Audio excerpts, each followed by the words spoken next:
Good morning, everybody. Welcome to this webinar of the OECD. I would like to give you just a few instructions about how to ask questions during the event. We can repeat these at any time if needed, and then give the floor to Natalie for the start of the webinar.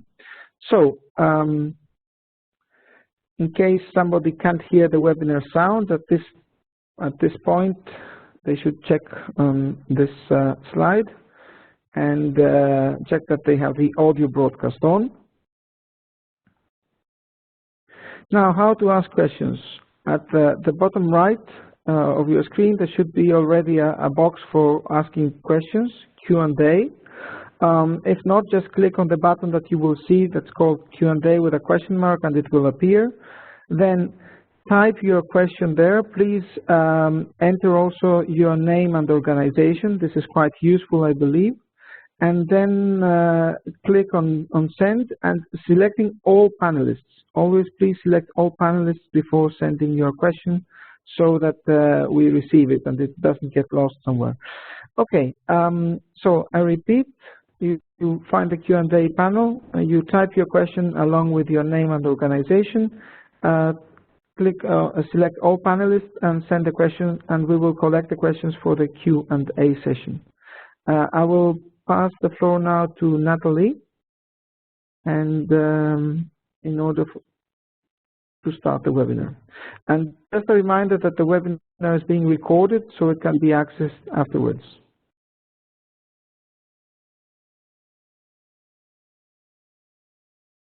Natalie, the floor is yours. Thank you, Alexander. Thank you for being our technical host today. Welcome, everybody. I'm Natalie Clicquot from the OECD lead team, and I'm really delighted to have you on board for this third webinar of our series on local economic resilience and adapting to long-term challenges. You may remember, if you were taking part, that we had already two webinars thinking of the notion of resilience and thinking about how we can measure it or what could be indicators of resilience. But now we're moving to the second part, which is dedicated to resilience in practice. In practice meaning specifically correlated to what we have identified as a long-term challenge. And today it's about aging, adapting to aging and shrinking local areas. And I'm delighted we have we're happy to have our very nice set and panel of presenters today for you. But without further ado, I will give you just a small introduction. I will share my screen now just to give you some information about our project.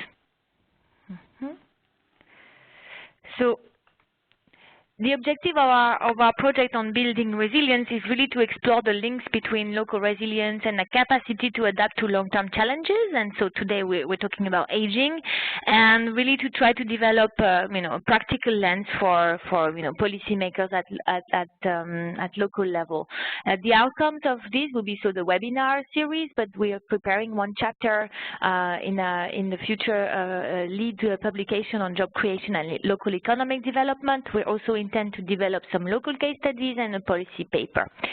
What I can say from the first webinar is we really try to look at this concept and see how it can be used. And what we found is that although it's fuzzy and actually it's a bit conceptually stretched across disciplines, we find that it resonates strongly with local policymakers and practitioners. So that there is a use to look at this resilience concept as a practical concept for implementation. And we looked at factors, we looked at the resilience as a capacity to adapt, we talked about the importance of time, we talked about what do we mean by resilience for whom, is that for individual companies, local areas, and we also talked about how we could develop, how we can measure and best share best practices through local case studies, approaches, and local scenarios elaboration. Aging. Well, I'm sure everybody in the room in this webinar does not need to be convinced about the fact that it's a long-term challenge. Although, I mean, we can still discuss in terms of time frame what we mean by long-term. But it is really definitely is a major aspect of the transition right now for our economies. At national level, it raises question of financing pension systems, of raising employment and productivity to compensate for declining workforces. At local level, there is a tendency of aging to reinforce territorial inequalities and affects local budgets. So how do we deal with that? And at sector level, there are changes of consumer market characteristics and different working conditions. How do we adapt? At company, how do we stay competitive with changing age structures? And of course, at individual employee level, what does it mean? Are there sufficient incentives to work longer? What does it mean in terms of quality of work-life balances? So I think this issue really can resonate strongly because it has an impact at every level of our lives, and in many OECD economies, this is a very important aspect. I just want to say that at the LEAD program, which is the program on local employment and economic development, we have been working on some projects on aging, on local scenarios of demographic change, and local economic strategies for aging and shrinking labor markets, and you will find more information at these pages. But so today, let's move back to our topic on resilience, and I think without further ado, we'll give the floor to Jörg to actually start giving an overall presentation about this, how aging is impacting our economies. So, Jörg? Okay, thank you. Good morning. Perhaps I'll say a few words about you. Jörg Pechner is actually you're an economist specialized in macroeconomics, and you've been working since 1998 on these issues of labor and labor, social affairs, labor markets. First for the German Labor and Social Affairs Ministry, and then at the DG Employment at the European Commission. So you've been working recently on employment analysis and quantitative labor market policy assessment on this issue of aging. Perhaps you can say a few words more. Hello. Yes, hello. I mean, ever since the big reorganization that we had a couple of weeks ago, or months is it already, we call ourselves now thematic analysis, which in any case means that I continue to do my employment analysis. My favorite topic is a little bit demographics. Now we have in the pipeline our big employment and social developments in Europe report, which touches upon migration. We will present it next Thursday, so it's a big event. But my personal topic, my personal favorite topic is indeed demographics and the impact on the economy. I will immediately go in medias res because I have 10 minutes what I have. So I share my screen and hope everybody can see it now. Yes. So everybody can see my screen? Yes, yes. Yeah. Okay, fine. I will give you a very simple demonstration on the link between demographics and potential economic growth, and why I think that the EU is in a particular situation, maybe comparable to Japan, where we know that working age population had peaked already 20 years ago and has been on decline ever since. Talking about demographic aging, what people think of in the first place is what we call a demographic dependency, or demographic dependency rate. What is meant is that less and less working age people will have to bear, so to say, more and more dependent people. The classical dependency rate in the EU will actually not look very different from the one in the US, as we see on the left-hand side of the chart. So the share of working age population was highest around 2009, 2010, and has been decreasing ever since. But looking at the absolute figures on the right-hand side reveals that the situation in the EU and in the US is indeed very different. Whereas working age population in the EU has peaked 5 years ago and has been on the decline ever since, in the US it will continue to increase. So it will increase more slowly than before, but it will increase, and that has, I think it has an implication for growth. So before I turn to that, maybe very briefly a look at the regions. The map shows, let's say, the dependency rate at regional level. The darker the color, the higher is the share of working age in total population. So the lower is, let's say, demographic dependency. Starting, let's say, a film in 2002, we see that we have been in the process of aging already since quite some time, with the spots in the EU getting brighter and brighter. And over the next 20 years, aging will affect literally every spot in the EU. Only some bigger agglomerations remain relatively well populated by people with working age. But the whole of the EU seems to become very gray very quickly. So aging is pretty much a local phenomenon, as we have heard before.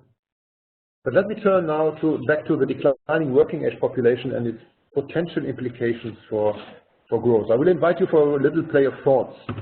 The chart shows working age population, the black line, as projected by Eurostat. So the red curve shows the active population, so those participating in the labor market, and employment is painted in green.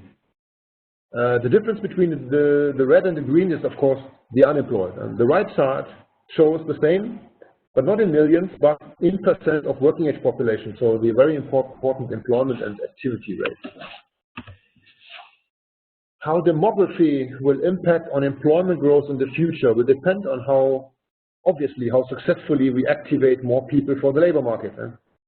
So the number of working age people may decline, but we want to see the active share of it to increase. So in that situation, consider now two scenarios. The first one I put in red, I would call the low activity scenario. I assume that the activity rate for every single age group will remain the same, will remain at its current levels also in the future. So there will be no future progress in activation policies anymore. In that situation, of course, the declining working age population would drag down the active population almost in parallel. I would say this is a very sober scenario of activation. And the second situation assumes what I call full progress. I will not go in detail what exactly I assume here, just very short. I assume that by 2030, there will be no gender gap anymore in activity, so the participation rate of women will be the same as of men, which is a quantum leap. I will also assume that there will be another quantum leap in terms of older workers' employment. And finally, I assume that certain educational progress, as we have seen it in the past, will continue also in the future and further pull up the activity rates. There's no need to memorize all this. Just keep in mind that in the high activity scenario, I literally assume that by 2030, everyone who can participate in the labor market actually will participate in the labor market. And in that situation, we can activate another 40 million people for the labor market compared to the low scenario. When we're talking about 20% of workforce, of employed workforce. So it's quite substantial. In the two situations now, consider that the EU still wants to achieve its officially agreed 2020 employment rate goal. We have said that by 2020, the employment rate should climb from today's 70% up to 75. So that means 14 million jobs on top. And it would imply that starting from now, employment would have to grow by 1% every year. Which, I mean, from today's perspective, appears feasible, given that 1% was also the long-term growth of employment before the crisis has started in 2008. Yeah. So we assume employment increased by 1% every year. In 2020, the employment rate will be 75% as it should be. But what happens after 2020?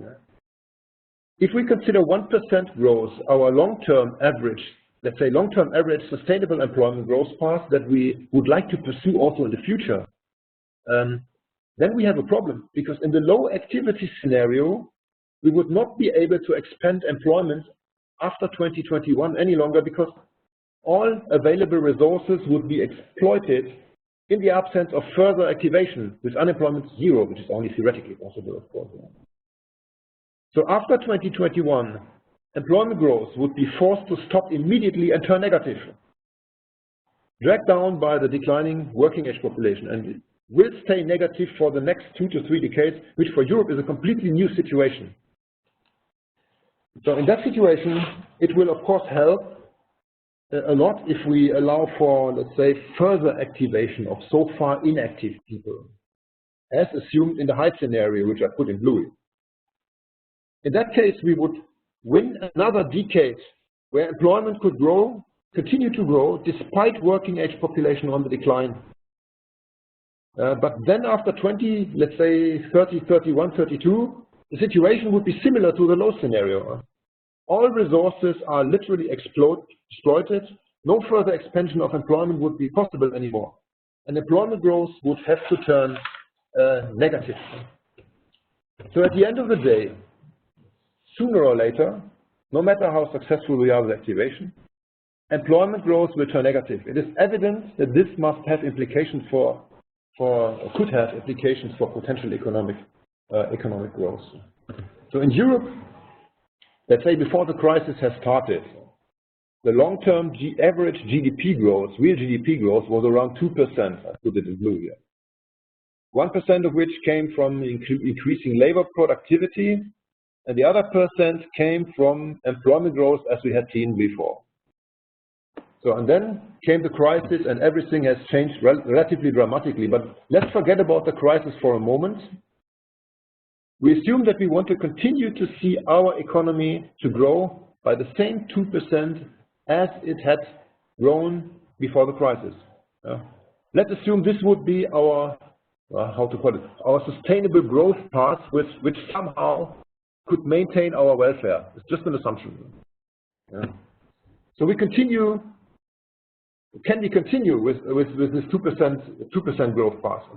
Well, obviously, that depends on how productivity and employment will grow in the future. So we have seen that employment growth would turn negative in the low activity scenario already shortly after 2020, just as a consequence of workforce decline. So if we still want to see our 2% welfare maintaining GDP growth path, then productivity would have to take over to compensate for the decline. And we find ourselves in a situation that shortly after 2020, the EU would have to attain productivity growth rate of 2% and above, double as much as before the crisis. So the high activity scenario, of course, changes the situation, gives us a little bit more air to breathe, let's say, another 10, 11 years or so, before the same situation will actually materialize. No more employment growth, productivity has to take over. So compared to its long-term growth path before the crisis, the EU would have to more than double the pace of productivity growth sooner or later, no matter how successful we activate people from the labor market. So I come already to my conclusions. The pressure on productivity growth will multiply, and productivity will become the main source of growth in the long run. So to prepare for that situation, there are logically only 3 policy options. There are logically 3 policy options, and I will only mention them. First of all, we have to pave the way for higher productivity growth by investing heavily in formation of skills and education. Secondly, we have to stop wasting the existing human resources, those who are there.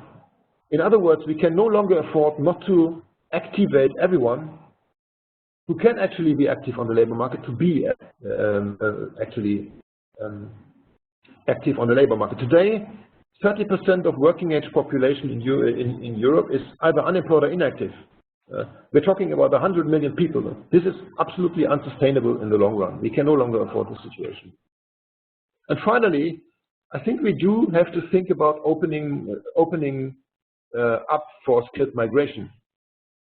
And in this short demonstration I've given you, it should have shown very clearly that the pressure to keep our economy growing can hardly rest only on productivity gains. So I will stop this, and will stop now, and I'm very happy to receive questions and further continue discussing. And of course, I'm excited to hear the other presentations. Thank you very much. Thank you very much, Jörg, and thank you also for respecting the time. Yeah, indeed, it's a very interesting situation you described. Aging will have an impact on growth, and productivity will have to compensate and at quite a high rate if we want to pursue on the same growth path. And of course, I mean, you did mention that all local areas will be affected, but it's going to be really particularly interesting to hear from the other two panelists on those areas that are particularly impacted by aging, and also some areas that have started to shrink already, because we've seen that we've seen that already happening in some countries. And I think in Japan we have a lot to learn from what has been going on, trying to reactivate and revitalize some of these areas, some of these shrinking areas. So I will now give the floor to Mr. Aruhiro Jono. Aruhiro, you are Deputy Director at the Employment Policy Division in the Employment Security Bureau of the Ministry of Health, Labor and Welfare in Japan. Welcome, and thank you very much for accepting to give us an overview of the Japan local revitalization program, which I think is very interesting in terms of how you've been addressing this issue of shrinking population and aging also in some of the local areas. So I'll give you the floor without further ado. Thank you, Natalie, for the kind introduction. Thank you very much for the opportunity to do the presentation here at the webinar. I share my screen.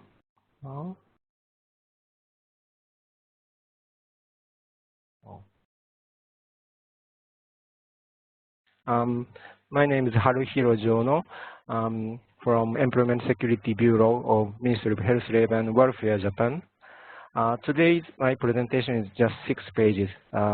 First, the first slide, I will show overall framework of Japanese policy for local revitalization. And the second and the third PowerPoint, I will show excess concentration of population in the Tokyo area. And the fourth and the fifth slide, I will show our major projects. One is for local employment creation, and the other is for migration from metro area to local area. And the last slide is wrap up. National and local government have been integrally addressing local revitalization projects along with Act for Overcoming Population Decline and Revitalizing Local Economy formulated in December 2014. Based on this act, we had published National Long-Term Vision that shows aiming future direction and a comprehensive strategy that present basic objectives to realize the vision. In order to overcome population decline, we think it is essential to create good employment opportunities and invite young people into local economy. A range of measures are implemented in collaboration with national and local governments for that. Currently, local governments work for formulating local comprehensive strategy, taking into consideration the national long-term vision, comprehensive strategy, and specific issues in the region. And they start implementing actual plan.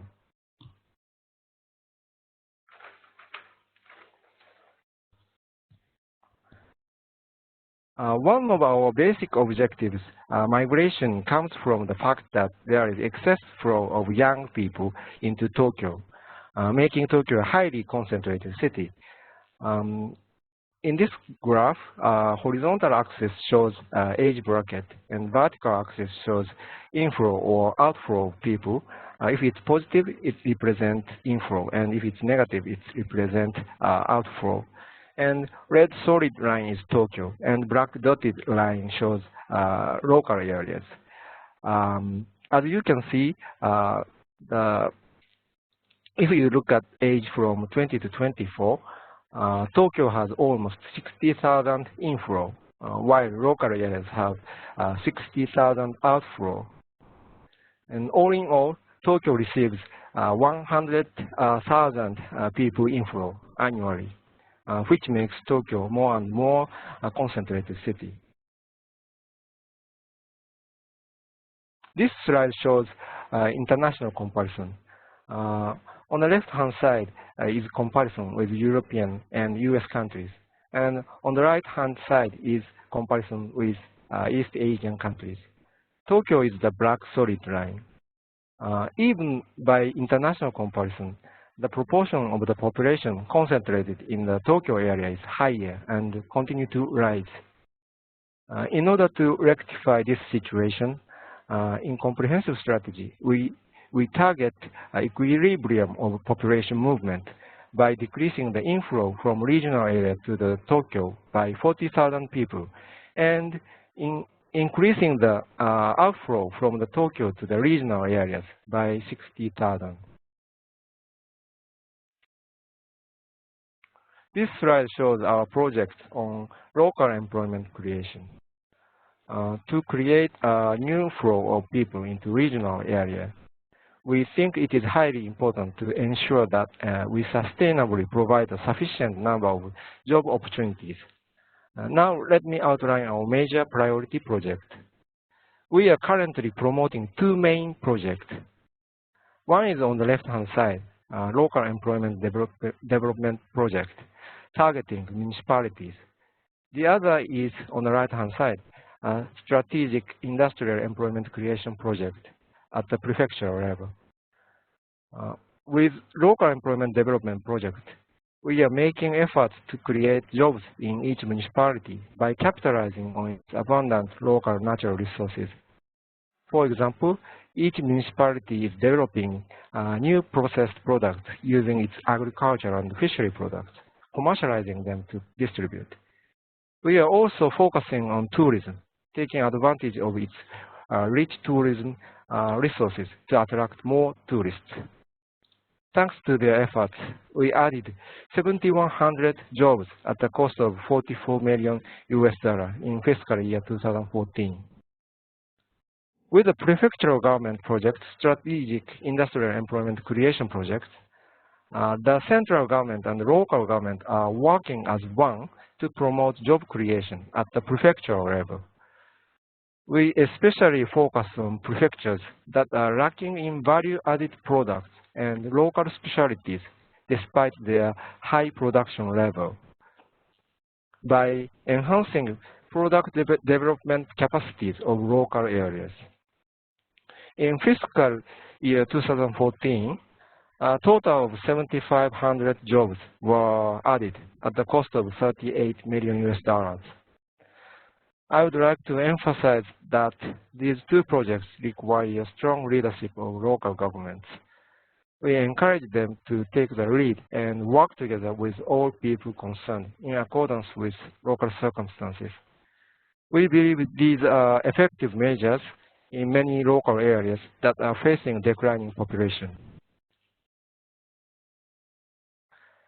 This slide shows another project on migration. The Labor Ministry launched a project to promote migration from metro area to local areas in fiscal year 2015. We have a contract with private employment agency to provide workshops and counseling to university students in Tokyo and Osaka who are potential migrants to other areas. The nationwide public employment service network play an important role. They make matches between employers in local areas and young job seekers in metro areas educated in this project. In addition to that, we plan to expand target group to non-regular young workers and lead them to work in local areas next year.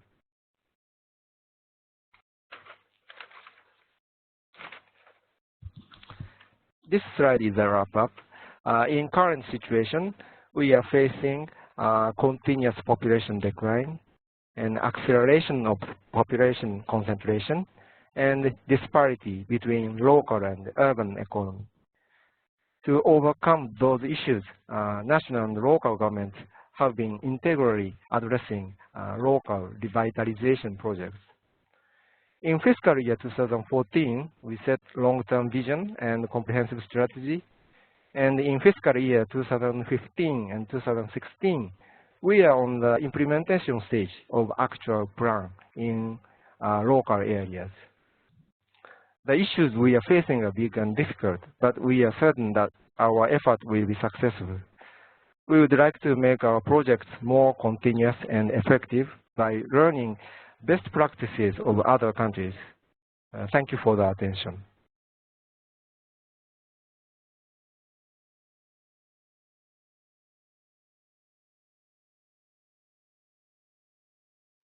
Well, thank you very much, Haruhiro. It was a very fast overview of what you're doing in Japan. I think I just have one question of clarification. These local employment development projects, are they subsidized jobs that you're creating, or are you trying other ways with the private sector somehow? Because you mentioned this local employment. Perhaps if we go back to your slide, but are these subsidized employment jobs? Well, thank you for the question. The right-hand side, Strategic Industrial Employment Creation Project. This is a subsidized project. And the left-hand side, Local Employment Development Project. It's not the subsidized project. It's sort of, we are asking the municipalities to do that by giving them the money. Okay. No, it was just a clarification question. Well, thank you very much. I think you've been doing a lot with your local revitalization program. I would be interested to perhaps in the question session to hear more about some of the results and how do you see things moving forward. But perhaps we will first give the floor to Petri Kahila. We are changing regions of the globe completely because Petri is a research director at Spatial Center for Regional Research at the University of Eastern Finland, and so your background is in human geography, and you specialize in regional development and regional and local governance. So perhaps Petri, you can give us a bit of an idea of how the situation is in Nordic countries or in Finland, and what have been the concrete strategies put in place to address this aging at local level. I give you the floor, Petri. Thank you very much, and good morning, everybody.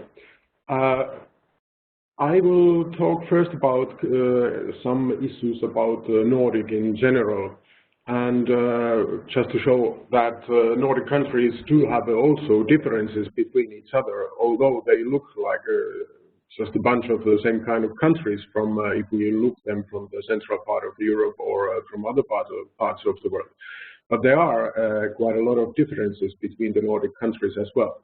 And after this, I will give you a little bit more glimpse of Finnish policies, perhaps more like Natalie also there mentioned that I'm specialized in local and regional governance issues, so I will stay quite a lot in the policy issues, but I will also underline, just bring up example of one project.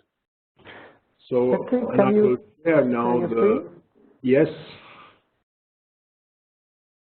this was just now. Everybody can speak? Thank you. Yes. About the main demographic and labor market trends in general in the Nordic countries. So with the more people, we can say also are concentrated to urban areas nowadays in the Nordic countries.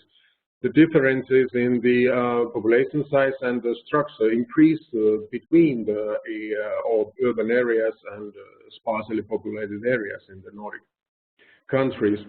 Actually, this has led, we can say, to a new kind of regional imbalances in the availability of and demand of labor. And also the decreasing population in rural areas also reduces the tax base and poses challenges for many smaller municipalities, especially in the rural areas, to provide the welfare services. Just mentioning some general Nordic developments, we can divide them in 4 different developments. So the immobility or increase of the workforce. This is more reflected by that the younger generations are not large enough actually to fully replace those who are leaving actually from the labor market. Then there is a question of a gender imbalance, and the general pattern is more women than men in urban areas and more men than women in rural and peripheral parts of the Nordic countries.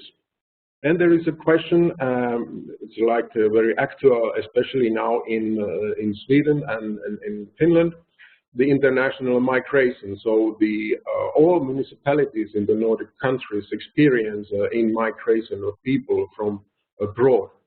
You can say in Norway and Sweden, the migration from abroad has already clearly contributed to the population increases in rural and also in peripheral areas. And then another question is aging. There is a strong increase in the share of population over 65 years old. If you look at the map on the left-hand side, it's the total population change is decided now by, we can say, by 2 components. It's a natural change, and the net migration reflects the total population change. So the natural change represents the difference between the number of live births and deaths, while at the same time the net migration constitutes the difference between the inward and outward migration flows. The map also shows whether the total population change during the 2009 and 2013 in the Nordic countries or Nordic regions and municipalities is either positive or negative. We can say that they also depict whether the change is dependent on the natural change, net migration, or the combination or both components.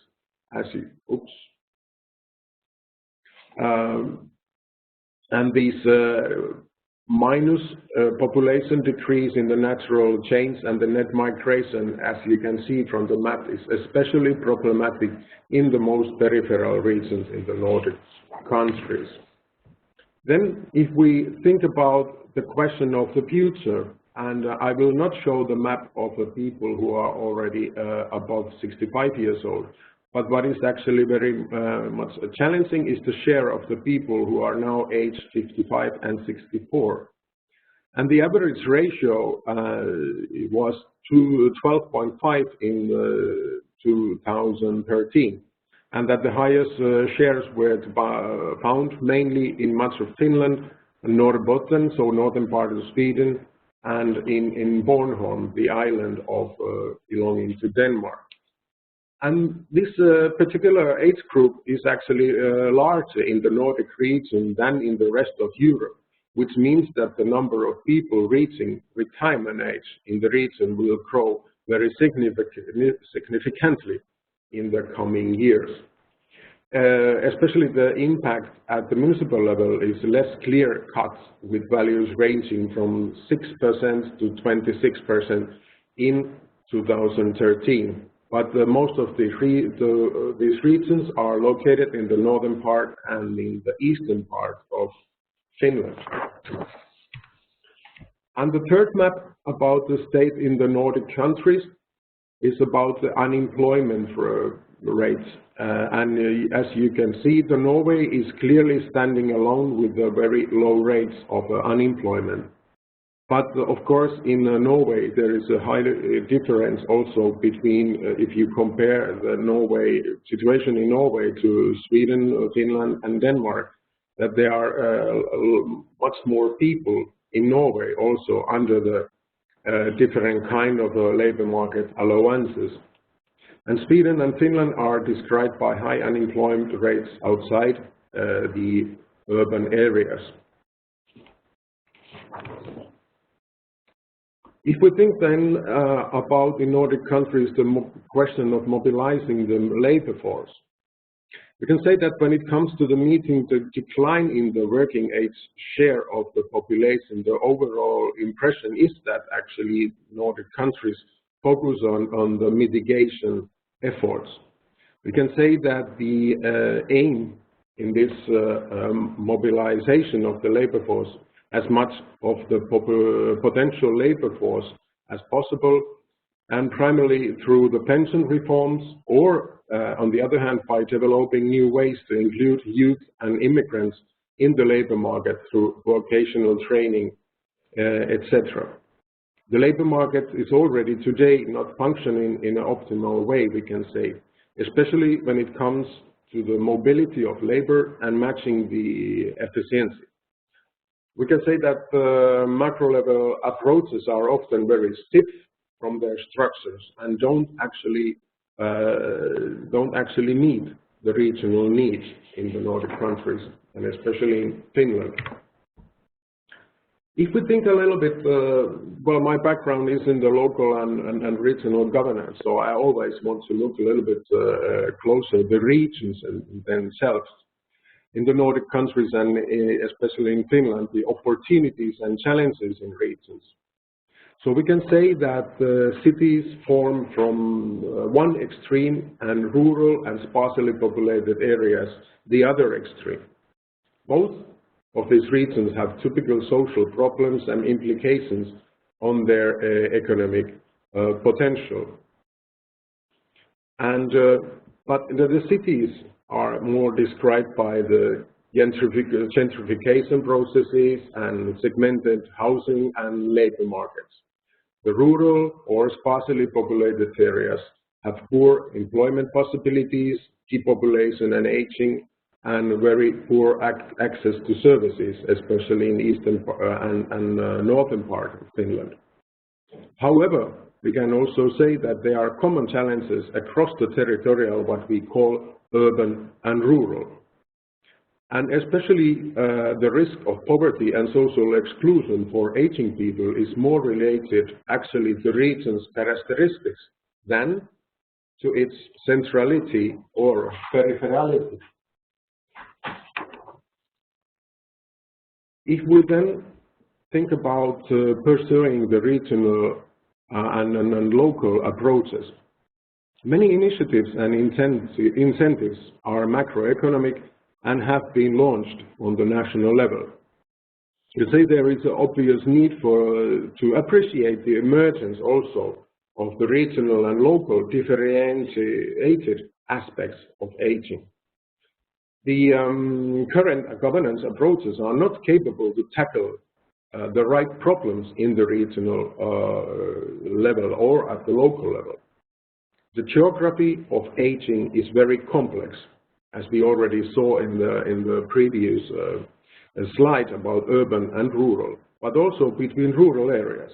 It is influenced by many dimensions and policy areas, not only by traditionally approached welfare or labor market policies. Importance of regional, local, or informal voluntary community-based solutions are emphasized very strongly in Finland.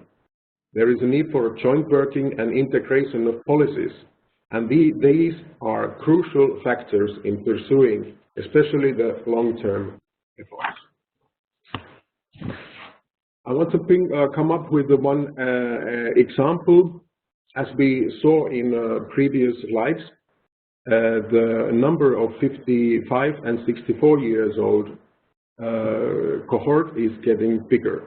This European Social Fund project, Mentoring for a Prosperous Workforce, actually was directed especially on this particular age group.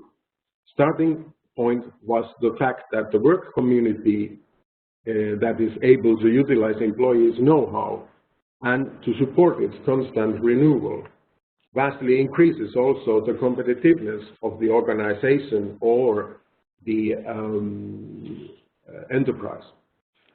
There is the combined if we say know-how of the entire workforce, offers an excellent resource for the development of the workplace. The project's interactive training program and networking activities increased actually the employability of the workers by recognizing simply their employees' capabilities, as well as signposting their deficiencies to meet the needs of the current labor market. Workplace which is able to utilize the knowledge of its entire workforce, young, middle-aged, and older, is able to enhance also its competitiveness. And as a final slide, I would like to come with the recent and prevailing policies. The population change may lead to positive as well as negative economic development. And the labor shortage reflects the incapability to adjust to the structural changes. Improving the matching of, if we say, labor demand and supply is central to the national economic development. But common measures include enhanced systems for further education and skills development to meet the labor market needs. At the moment, Finland is reforming healthcare and social care provision, as well as the labor market policy. This reform might lead, I underline, might lead to more regionally targeted policies and incentives that is not at the moment has been the situation actually in Finland. I thank you for your attention.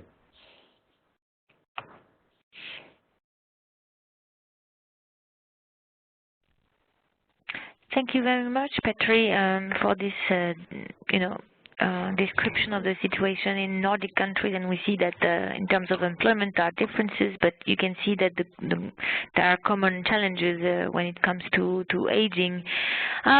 Perhaps now it's time to open the floor for questions. I see that we are already receiving questions, so I will repeat now that if you want to ask a question, please write your name and where you're from, so then it's easier for us afterwards to see the whole, to see where the question is originating from, and it may help our panelists to reply. Perhaps we can. Are there questions we've received already, Alexander? I see we have some question pending. There is one question. As far as I can see, yes, there is one question which I will share just now. Okay. But in the meantime, please also feel free to ask your own questions. I mean, I must say I had many of my own while I was listening to the panelists. Okay, exactly. so here's the first question. Okay, so perhaps I'll start with my own question. I mean, when we started preparing this webinar, I mean, of course, here we've talked about aging and how it's an issue, but how can we now connect back to this notion of resilience? Can we? I mean, how are the two related? Do we see a real, issue in terms of not addressing aging? Is it really a problem of making the place able to adapt, or what is the rhetoric we have there in terms of the conventional thinking about the local economy? Is it changing anything to consider aging and resilience together in your view? Is it being done already? So perhaps it's a very broad question to panelists.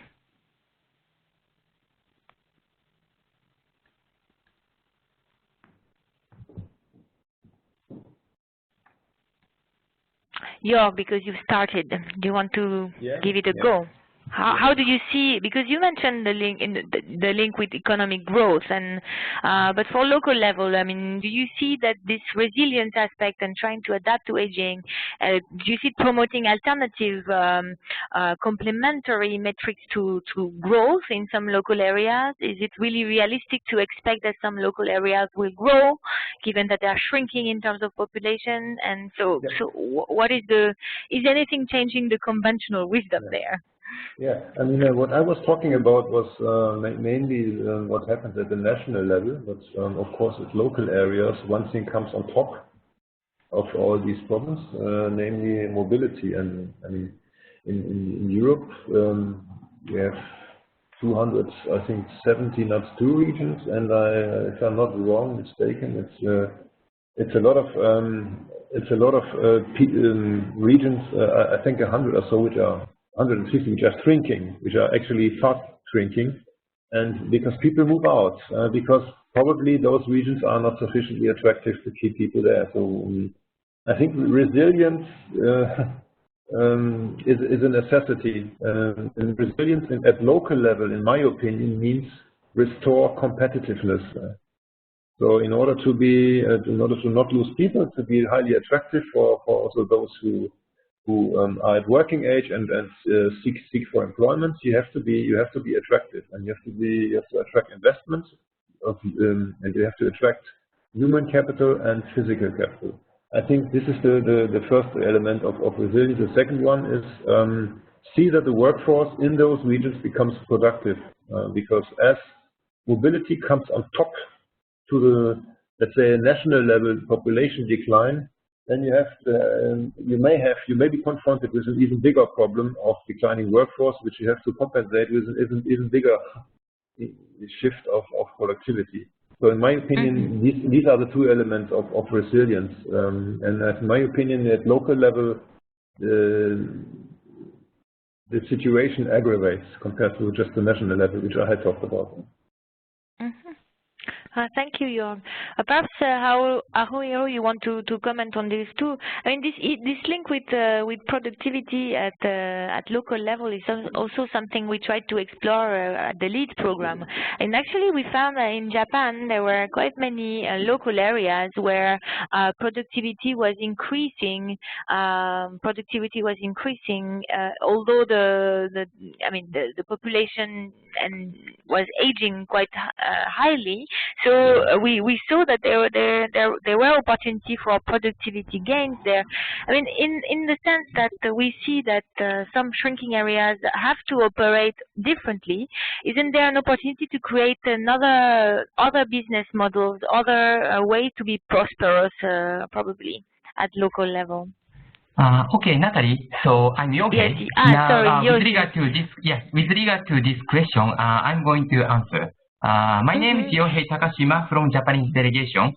Thank you for the how can I say, hearing our presentation, and also thank you for the question. With regard to the question about how can I say, the job creation and also the restoration of employability, I'd like to introduce our project, referred in the page 5 in our presentation. We are in the presentation page 5. We introduced the national and local governments working together on employment creation.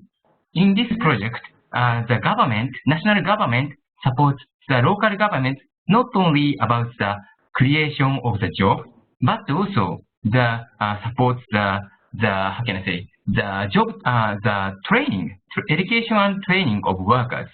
So the combining with these two programs, the national government try to restore the employability, and also after that the creates the new job. The national government encourage the people restore the employability to enter again into the labor market. And also in addition to that project, the Hello Works, the public employment services offices, located everywhere in whole Japan, also supports, for example, the older workers and also youth and the women to find job. So the not only the not only the subsidization program introduced today, and also the regular services from the National Public Employment Services offices, we are going to tackle this issue. Mm-hmm. Thank you, Yoi. Thank you, Yoi, for jumping in and replying to questions on the program. Perhaps this really brings us to this question that was asked by Crispo from Show Trust in the UK, because we see that many of the presentation talks about really trying to activate the inactive. That because we all agree that with the population shrinking, it's even more. We cannot afford anymore to have how many did you say, Jörg? 30% of the population that is not active. It's not possible. I mean, it's a waste of resources. It cannot be sustained for very long. So how do we deal with this issue of activating the inactive? And actually, does it mean that if we start to reflect on aging and taking it as a very important aspect, that we need to change something about the way we want to restore employability and enhance this? I think this is the spirit of the question. Who wants to take this question? Petri, perhaps? I'm thinking about this question of competitiveness, actually, and because especially the recent research on the economic geography and emphasizes very much the importance of the indigenous local elements and dimensions that can generate the local competitiveness. And not only in relation to relative competitiveness that is important, but also the absolute competitiveness. And if we think about the absolute competitiveness, that actually springs from the real productive and innovative capacities. And as we are thinking about the shrinking regions, we are then talking normally about, especially now in Nordic countries, the peripheral regions and the small municipalities. So then we have to include there especially the social capital, and then it's the question how a broader question a little bit how the regions can acquire a special role in the international division of labor. But if we think about the shrinking regions, so how we can actually then advance the participation of the aging people in the labor market. So first of all, we need enterprises who can employ aging people. So in the first place, always comes the competitiveness and the enterprises, so that we have some working places to offer also for the aging people. So very basic rule is that actually we need to have a solid base for the local economy and the competitive enterprises there. And the second step in the regions is then actually within the enterprises we can find solutions for how to employ aging people there in order to make them more competitive.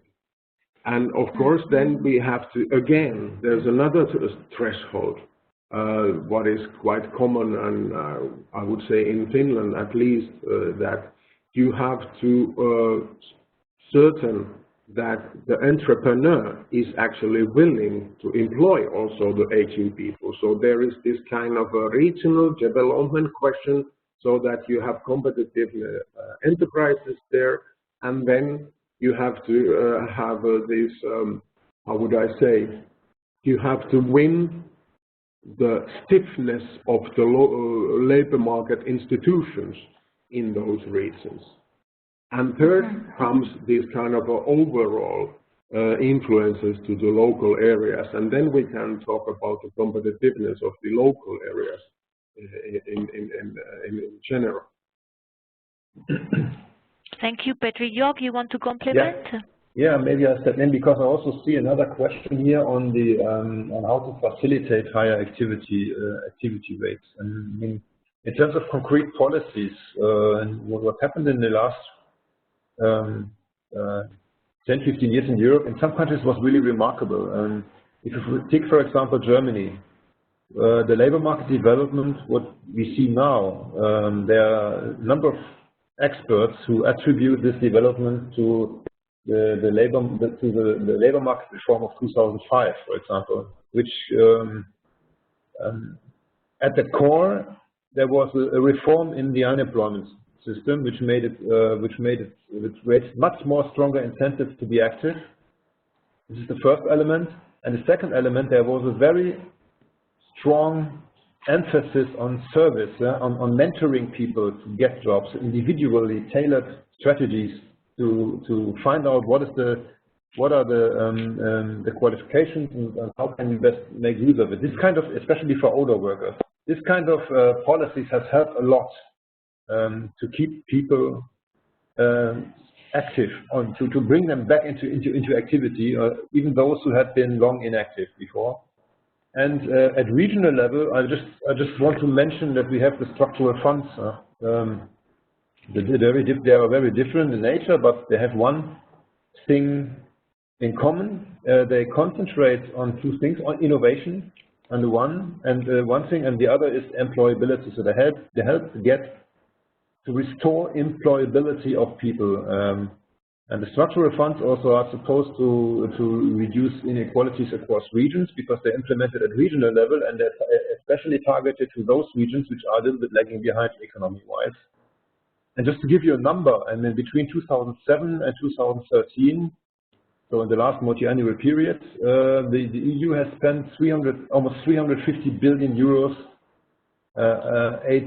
on aid to those funds. So there is a lot happening both at national and at regional level.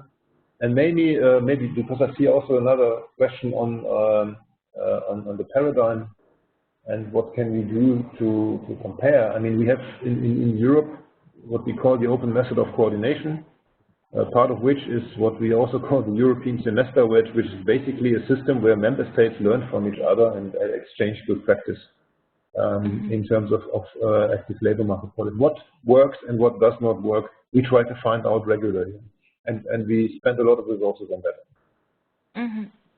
But perhaps we can also move to this question on what works, what doesn't work, what are the best practices.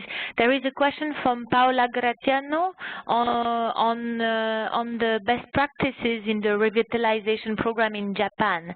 So perhaps Yohi, you want to get back to us. So what concretely, can you give one example of something that worked really well or at one place in the revitalization program, something where we can draw lessons from? And perhaps I'll ask the same question to Petri after that. Thank you very much. Thank you very much, Natalie. With regard to the question about the concrete example, my colleagues in Tokyo know very well.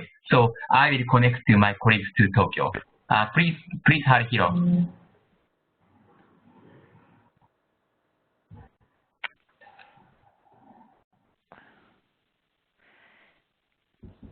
Thank you, Yohei. I would like to introduce you the one concrete example of local revitalization. Nabari City in Mie Prefecture positioned this project in the strategy as key to achieving basic goals of the city's local development, receiving ideas from various local stakeholders. Nabari City successfully developed new commercial products such as salad dressings, made with processed local mushrooms, grapes, and the local companies have expanded the sales route for these products and created new employment opportunities. This is just one example. Thank you. Okay, so this example is an example of how you help with the local company to develop new products, new commercial products linked to the agriculture field. Is that correct? Yes, and also it leads to the creation of the new employment opportunities.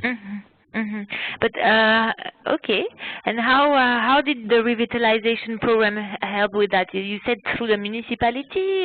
Well, how did they support this activity?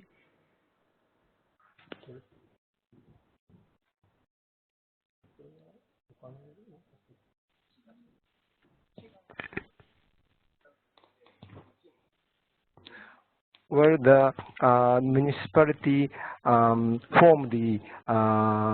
the council board and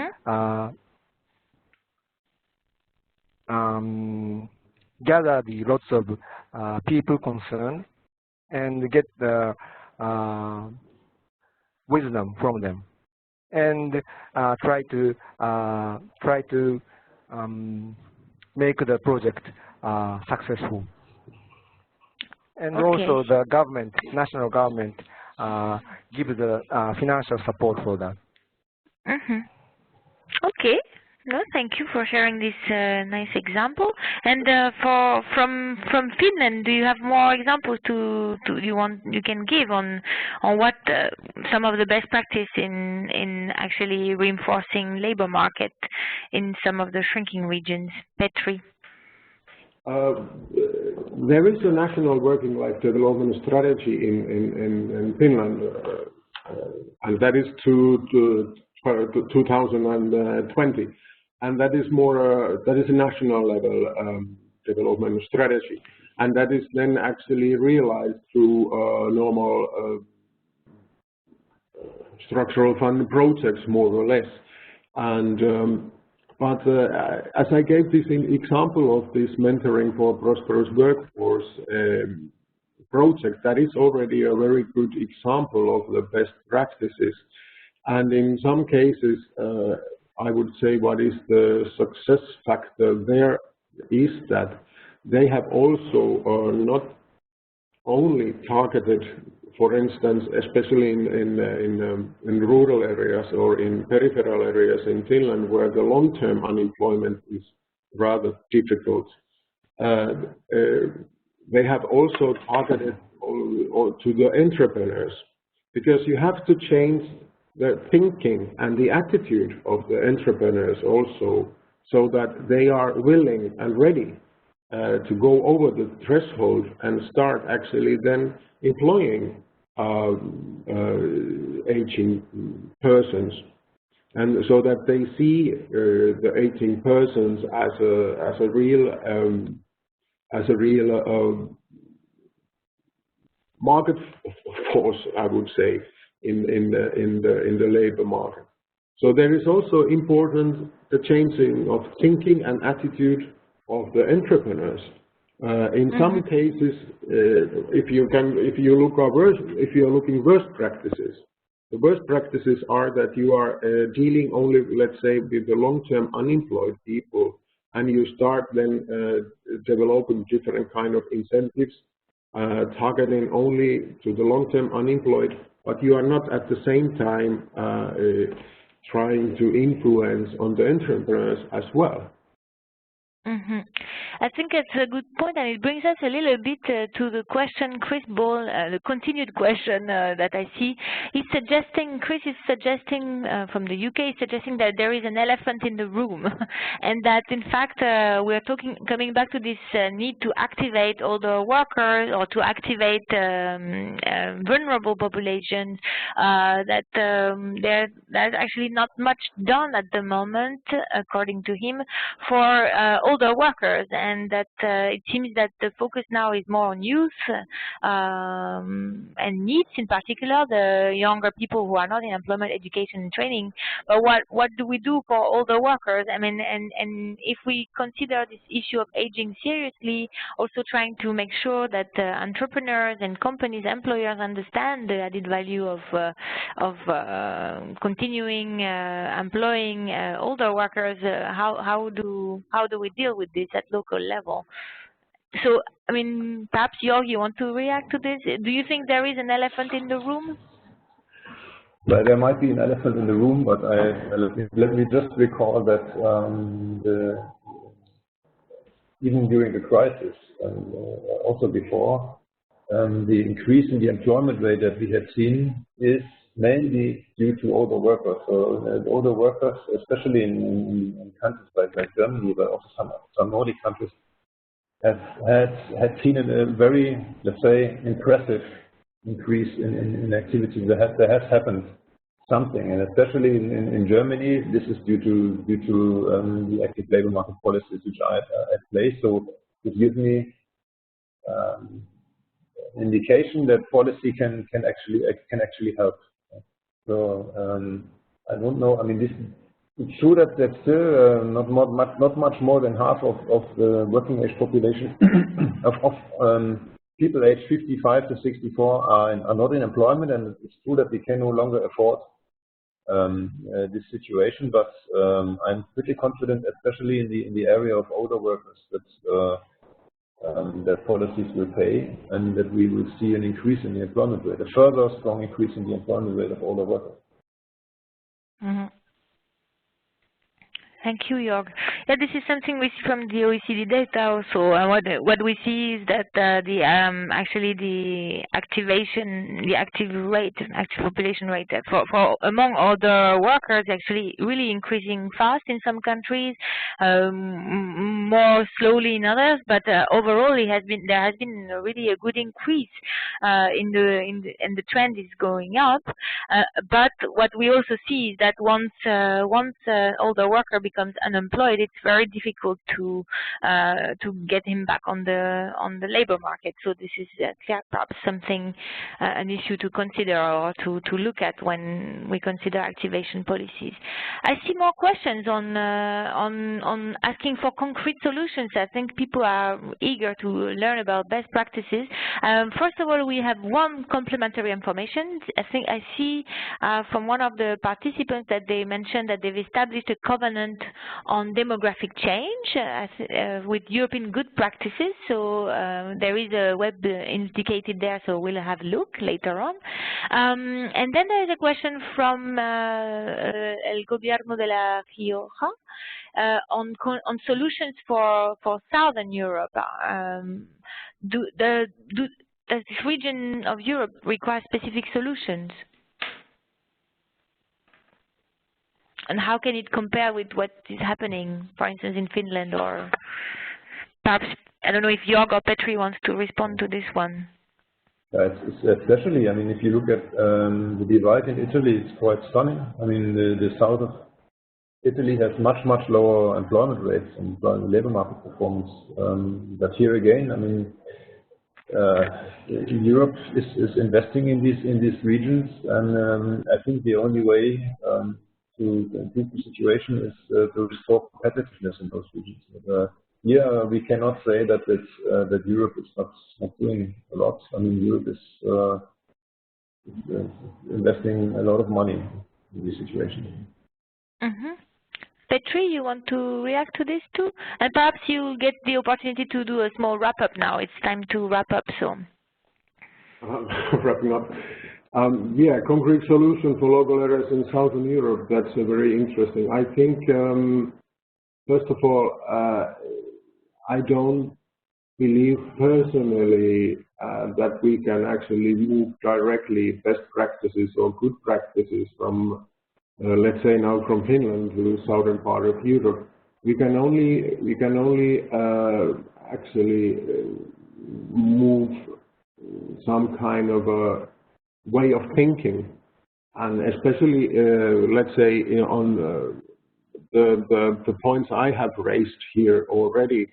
And the one issue, if you think about the Europe 2020, that I have been rather critical here in our region, and now the local authorities have started to listen a little bit, that still in Europe 2020 includes the sustainable development and inclusive growth, and then the smart specialization.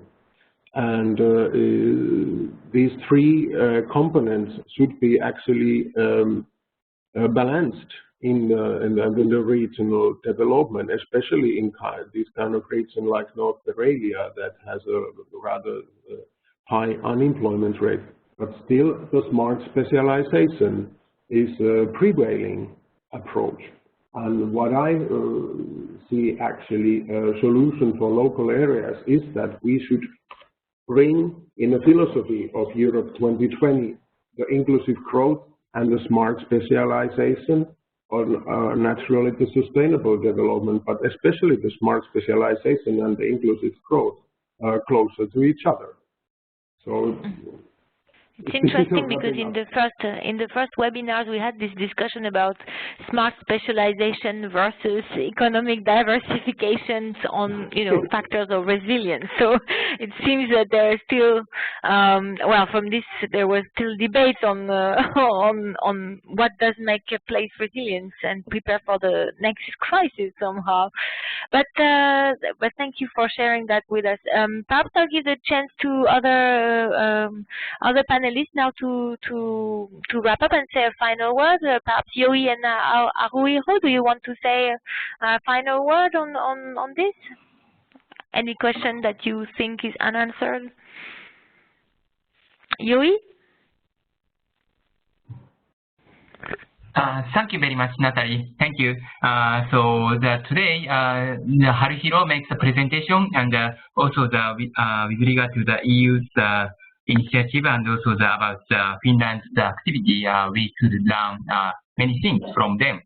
Thank you again for giving this opportunity. Thank you very much. Okay. Thank you, Yoi. Jörg, you want to say a final word? Yes, let me say a final word. I also first of all, thank you for this experience, which for me is the first time ever having participated in such a webinar. If I wanted to wrap up what I've said and heard, then I would say, I mean, indeed, in the future we have now an open window of opportunity of around, let's say, 10 years to restore policies on increasing productivity, and at regional level as well. And as I see a question here about whether this includes regional collaboration or cooperation, yes, as much as competition we have at regional level. There are also examples. Maybe we can talk bilaterally about exchange, collaboration. When it comes to exchange goods at regional level, or even cooperation to improve accessibility of regions, just to touch upon this question which I see here. But if I wanted to wrap up, I would say we need higher productivity growth, and the regions in Europe must become more competitive. And I think the focus of policies, my personal guess is that it will turn not away, but the focus now is on employability of human capital, but it will as well focus on how, with a given human capital, we can produce more in order to restore our economic growth that we own to be happy people. So I think this is what will happen in the next 10-15 years in Europe, and I want to see a Europe which is ready to take the challenge. Okay. Well, that's a nice final word. Perhaps just to wrap up completely, just to let you know about next steps for this webinar. Alexander, if you can make me the presenter, I can share my slide again, my last next step slide. Thank you very much. I'll share my screen. So, yeah, it's just to give you an idea of the next steps. What we will do. So there's still 2 resilience in practice webinars that we are planning. One will be on the green economy transition. It will be on the 26th of January, and in February we will also do another one, and we will select the topic based on your suggestions. So you will receive also an opportunity to tell us which topics we could consider as some of for this exploratory work of long-term challenge and linking it with resilience. We will also give you opportunity to send us local case studies and examples. We've already thank you for some of the participants already shared that they are compiling good practices and good examples, so we are eager to learn from you. And don't hesitate to give us some further suggestions on how to improve our webinars, because this is the first series we're doing, so definitely we are looking forward to hearing from you on this one. So without further ado, I will stop sharing my screen, but I want to thank you all for taking part in this webinar, and I hope to see you in our next webinar on the 26th of January. Thank you very much to all our panelists. I want to thank also Alexander Delianis, our technical host, and Angela Atri, who has been working very much in the shadows to make this happen, and in contact with you, invited then speakers and participants. So thank you very much for taking part, and we look forward to hearing from you soon. Thank you, and bye-bye to all. Have a nice day. Thank you. Thank you. Thank you. Bye. Bye-bye. Bye. Bye.